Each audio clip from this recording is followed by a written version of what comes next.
આગળ જોઈએ 12મા પ્રકરણમાં મુદ્દા નંબર 12.2.2 આલ્ડીહાઇડની બનાવટ. મિત્રો, આલ્ડીહાઇડની બનાવટની જુદી જુદી પદ્ધતિઓ પૈકી પહેલી પદ્ધતિ તે છે એસાઇલ હેલાઇડ માંથી આલ્ડીહાઇડ.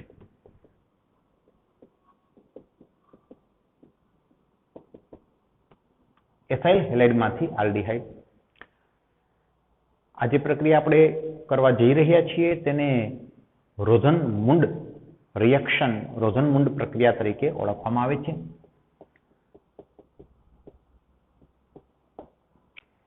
જે પણ યાદ રાખવું જરૂરી છે. રોઝનમુન્ડ પ્રક્રિયા. Acyl halide. એસાઇલ હેલાઇડનું આપણે એક ઉદાહરણ લઈએ, બેન્ઝોઇલ ક્લોરાઇડ. મિત્રો, બેન્ઝોઇલ ક્લોરાઇડ જે એસાઇલ હેલાઇડનું ઉદાહરણ છે તેનું રિડક્શન પેલેડિયમ અને બેરિયમ સલ્ફેટની હાજરીમાં કરતા આ ક્લોરીન દૂર થઈ હાઇડ્રોજન જોડાશે અને આલ્ડીહાઇડ પ્રાપ્ત થશે.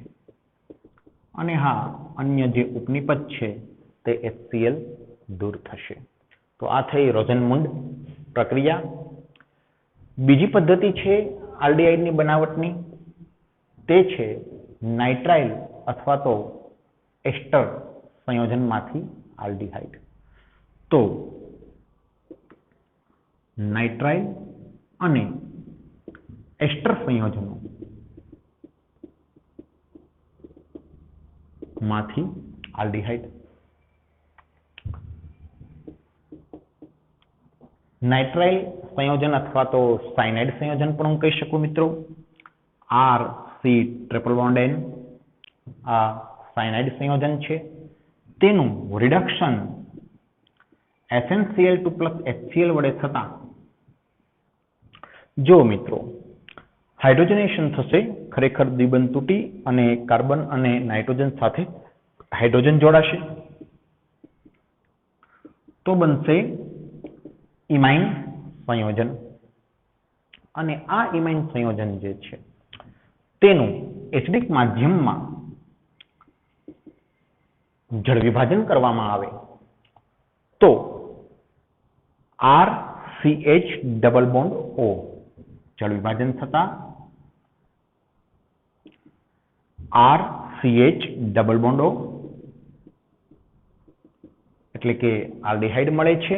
અને આ જે NH છે તેનું રૂપાંતર ખરેખર એમોનિયામાં થાય છે, પરંતુ એમોનિયાનો ક્ષાર મળતો હોય છે. શા માટે ક્ષાર?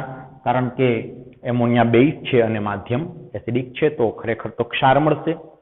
તે આપણો મુદ્દો પણ નથી. આપણો મુદ્દો છે કે આલ્ડીહાઇડ મળ્યો. કઈ રીતે મળ્યો? તો કે સાયનાઇડ સંયોજનનું રિડક્શન કરી ઇમાઇન સંયોજન મેળવવામાં આવે ત્યારબાદ એસિડિક માધ્યમમાં જળ વિભાજન કરતા આલ્ડીહાઇડ સંયોજન મળે છે. અન્ય એક બીજા વિકલ્પ તરીકે સાયનાઇડ સંયોજનનું રિડક્શન. જો મિત્રો, આ જે પ્રક્રિયા છે કે નાઇટ્રાઇલ અથવા તો સાયનાઇડ સંયોજન, તો સૌપ્રથમ તેનું રિડક્શન કર્યું અને ત્યારબાદ જળ વિભાજન કર્યું. રિડક્શન કોના વડે કર્યું? તો કે ટીન ક્લોરાઇડ અને HCl વડે. અન્ય એક બીજો પણ વિકલ્પ છે કે સાયનાઇડ સંયોજનનું રિડક્શન ડાયઆઇસોબ્યુટાઇલ એલ્યુમિનિયમ હાઇડ્રાઇડ વડે કરવાનું અને ત્યારબાદ જળ વિભાજન કરવાનું. ટૂંકમાં પદ્ધતિ આની આ જ છે કે સાયનાઇડનું રિડક્શન ત્યારબાદ જળ વિભાજન. તો સૌપ્રથમ આપણે જોયું સાયનાઇડનું રિડક્શન ટીન ક્લોરાઇડ વડે એસિડિક માધ્યમમાં કર્યું અને ત્યારબાદ જળ વિભાજન કર્યું તો આપણને આલ્ડીહાઇડ મળે છે. હવે અન્ય વિકલ્પ તરીકે આ જ સાયનાઇડ સંયોજનનું રિડક્શન ડાયઆઇસોબ્યુટાઇલ એલ્યુમિનિયમ હાઇડ્રાઇડ વડે કરવામાં આવે છે. જો તો અન્ય વિકલ્પ તરીકે સાયનાઇડ સંયોજન જે છે તેનું રિડક્શન ડાયઆઇસોબ્યુટાઇલ એલ્યુમિનિયમ હાઇડ્રાઇડ જેમ કે LiHIBu ટ્વાઇસ ડાયઆઇસોબ્યુટાઇલ એલ્યુમિનિયમ હાઇડ્રાઇડ વડે રિડક્શન અને ત્યારબાદ જળ વિભાજન. જો સ્પષ્ટતાપૂર્વક કહું છું કે હમણાં જ આપણે સાયનાઇડ સંયોજનનું રિડક્શન કર્યું SnCl2 + HCl દ્વારા. ત્યારબાદ જળ વિભાજન કરતા આલ્ડીહાઇડ મળ્યો. અહીં ડાયઆઇસોબ્યુટાઇલ એલ્યુમિનિયમ હાઇડ્રેટ દ્વારા રિડક્શન કરશું, ત્યારબાદ જળ વિભાજન કરશું તો પણ આલ્ડીહાઇડ પ્રાપ્ત થશે. હવે પ્રશ્ન છે કે ડાયઆઇસોબ્યુટાઇલ એલ્યુમિનિયમ હાઇડ્રેટ તે વળી શું છે? તો જો મિત્રો એલ્યુમિનિયમ છે તેની 3 સંયોજકતા છે, એક હાઇડ્રોજન વડે સંતોષાય છે અને બાકીની 2 આઇસોબ્યુટાઇલ સમૂહ વડે સંતોષાય છે. એટલે કે આ આઇસોબ્યુટાઇલ સમૂહ. તો આ થયો ડાયઆઇસોબ્યુટાઇલ એલ્યુમિનિયમ હાઇડ્રાઇડ. આ થયો ડાયઆઇસોબ્યુટાઇલ એલ્યુમિનિયમ હાઇડ્રાઇડ. તેના વડે સાયનાઇડનું રિડક્શન કરવામાં આવે. તો પહેલું સ્ટેપ છે સાયનાઇડનું રિડક્શન અને ત્યારબાદ મળતી જે મધ્યવર્તી નિપજ છે તેનું છે જળ વિભાજન. અને તેનાથી જે નિપજ મળશે તે આલ્ડીહાઇડ મળશે. R-C-double-bond-O H આલ્ડીહાઇડ નિપજ પ્રાપ્ત થશે. અને આપને પ્રશ્ન થાય કે આલ્ડીહાઇડ નિપજ પ્રાપ્ત થઈ તો આ N નું શું થયું? તો મિત્રો ખરેખર ઉપનિપજ જે પ્રાપ્ત થાય છે તે આવી થાય છે ડાયઆઇસોબ્યુટાઇલ એલ્યુમિનિયમ હાઇડ્રેટ સાથેની, કારણ કે હાઇડ્રોજન છે તે કાર્બન સાથે જોડાય છે. તો NH2 AlIBu ટ્વાઇસ આ ઉપનિપજ પ્રાપ્ત થાય છે, જેને ટેક્સ્ટબુકમાં આપણને કોઈ ઉલ્લેખ કરેલો નથી.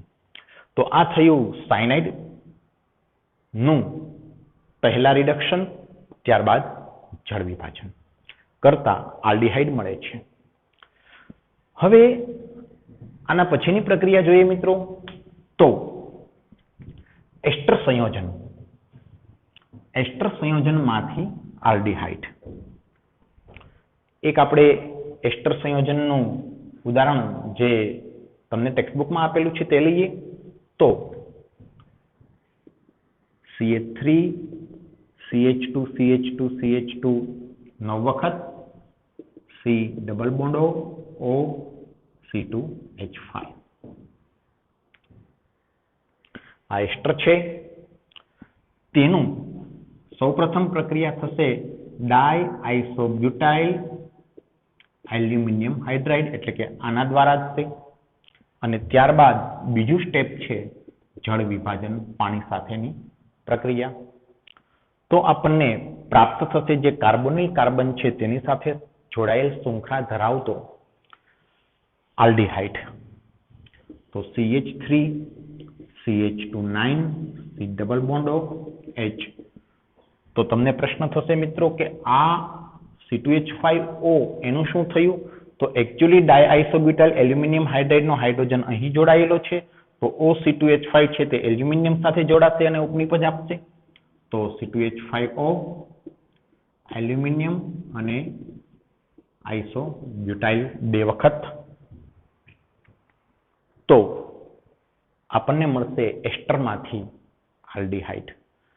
ખાસ યાદ રાખો એસ્ટરમાંથી જે આલ્ડીહાઇડ મળે છે તે કયો મળે છે? તો કે કાર્બોનિલ કાર્બન સાથે જે શૃંખલા જોડાયેલી છે તે શૃંખલાનો આલ્ડીહાઇડ મળે છે. અને અન્ય જે આલ્કોક્સી સમૂહ છે તે ડાયઆઇસોબ્યુટાઇલ સાથે જોડાય છે, ડાયઆઇસોબ્યુટાઇલ એલ્યુમિનિયમ સાથે જોડાય છે. ત્યારબાદ મિત્રો આગળ વધીએ તો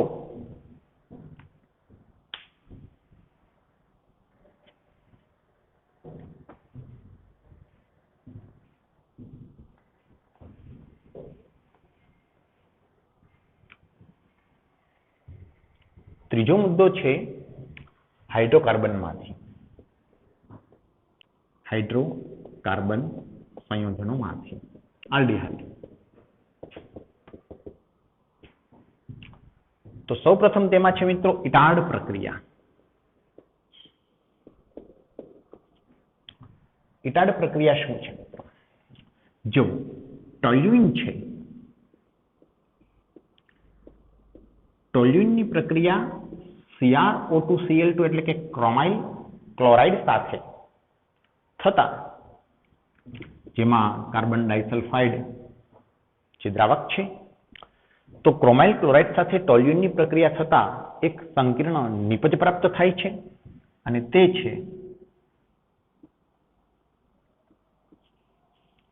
CH. જો ક્રોમાઇલ ક્લોરાઇડ છે તેનું બંધારણ આવું છે.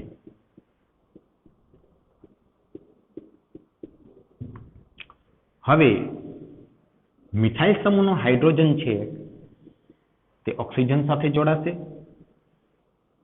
એવી રીતે આવા બે ક્રોમાઇલ ક્લોરાઇડ છે તેવું સમજો તો આવા બે મોલ એટલે બે હાઇડ્રોજન એ ઓક્સિજન સાથે જોડાણા અને આ ઓક્સિજનની વેલેન્સી પડી ખાલી, તો તે આખો સમૂહ કાર્બન સાથે જોડાશે. એટલે કે કાર્બન બંધ O Cr OH Cl2 આ બે વખત, કારણ કે કાર્બનની બે વેલેન્સી ખાલી પડી. ફરીવાર કહું છું, જો ક્રોમાઇલ ક્લોરાઇડનું જે બંધારણ છે તે આવું છે. હવે મિથાઇલ સમૂહનો હાઇડ્રોજન વિસ્થાપન પામી અને આ ઓક્સિજન સાથે જોડાશે. તદુપરાંત આ જે છે ઓક્સિજન તેની વેલેન્સી ખાલી પડશે જે કાર્બન સાથે જોડાશે. તેવા બે મોલ છે તેવું સમજો. તો આ મધ્યવર્તી જે સંકીર્ણ બન્યું તેમાંથી તેનું એસિડિક માધ્યમમાં જળ વિભાજન થતા આનું આલ્ડીહાઇડમાં રૂપાંતર થશે, બેન્ઝાલ્ડીહાઇડ. તો હું એવું કહી શકું કે ટોલ્યુઇનની ક્રોમાઇલ ક્લોરાઇડ વડે કાર્બન ડાઇસલ્ફાઇડ માધ્યમમાં બિનધ્રુવીય માધ્યમમાં પ્રક્રિયા થતાં જે સંકીર્ણ મળે છે તેનું ત્યારબાદ જલીય એસિડ વડે જળ વિભાજન થતાં આલ્ડીહાઇડ પ્રાપ્ત થાય છે. આને ઇટાડ પ્રક્રિયા કહેવામાં આવે છે મિત્રો. ત્યારબાદ અન્ય પ્રક્રિયાઓ જોઈએ હાઇડ્રોકાર્બનમાંથી આલ્ડીહાઇડ મેળવવાની.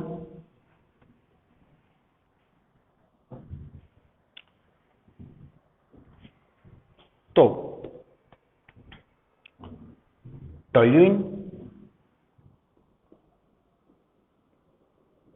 ટોલ્યુઇનની પ્રક્રિયા CrO3 સાથે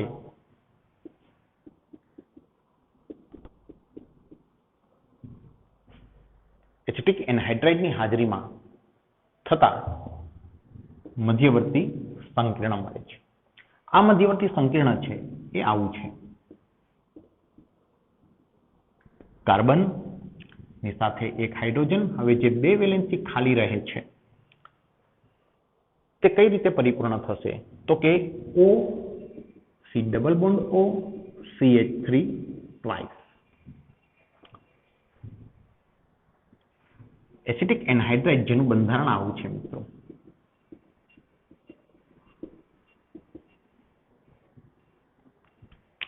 તો OCO CH3 અને અહીં પણ CH3CO અને ઓક્સિડેશન કરતા પાસેથી ઓક્સિજન પ્રાપ્ત થઈ જશે અને તેનું જળ વિભાજન થતા એસિડિક માધ્યમમાં આલ્ડીહાઇડ પ્રાપ્ત થશે, બેન્ઝાલ્ડીહાઇડ. બેન્ઝાલ્ડીહાઇડ પ્રાપ્ત થશે CH double bond O.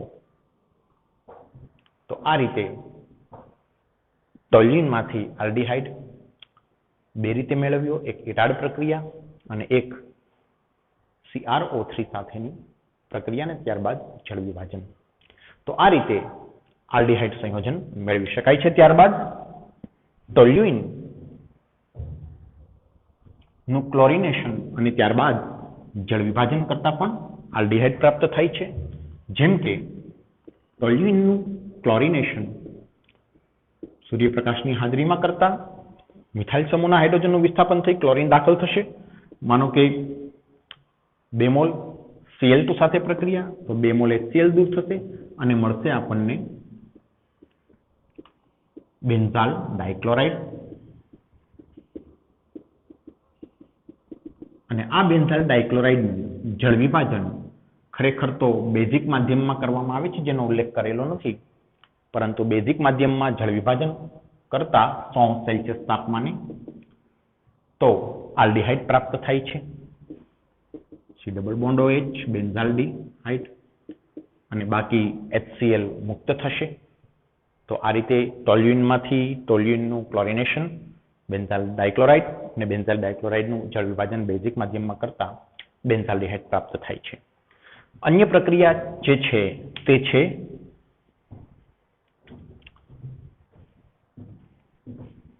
બેન્ઝીનમાંથી benzaldehyde. આ બધી હતી ટોલ્યુઇનમાંથી બેન્ઝાલ્ડિહાઇડ. હવે છે બેન્ઝીનમાંથી બેન્ઝાલ્ડિહાઇડ. તો બેન્ઝીનની પ્રક્રિયા કાર્બન મોનોક્સાઇડ પ્લસ HCl નિર્જળ એલ્યુમિનિયમ ક્લોરાઇડની હાજરી જરૂરી છે, જે લુઇસ એસિડ છે, અને ક્યુપ્રસ ક્લોરાઇડની હાજરીમાં કાર્બન મોનોક્સાઇડ અને HCl સાથે પ્રક્રિયા થતાં બેન્ઝાલ્ડિહાઇડ પ્રાપ્ત થાય છે. આ પ્રક્રિયાને ગાટરમાન કોચ પ્રક્રિયા તરીકે ઓળખવામાં આવે છે.